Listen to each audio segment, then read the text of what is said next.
Hey everybody, it's Jeff with Blizzard Ski and Snowboard School. We are hanging out at our end of summer staff social, and I'm talking with Michelle Holm, who is the director of our new instructor. She's our new instructor coordinator, and we were talking about why it's such an awesome thing to teach with Blizzard Ski and Snowboard School.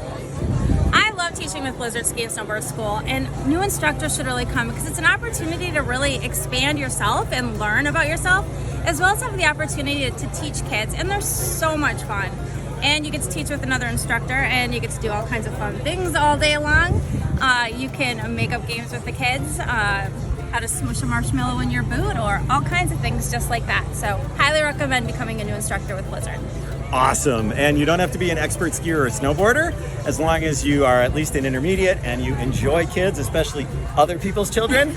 Come on out and we'll teach you everything you need to know. We'll pair you up with an experienced instructor, and Michelle will show you everything you're going to need to know for the season, and you'll have a great time. So we look forward to seeing you on the slopes with Blizzard. See you soon.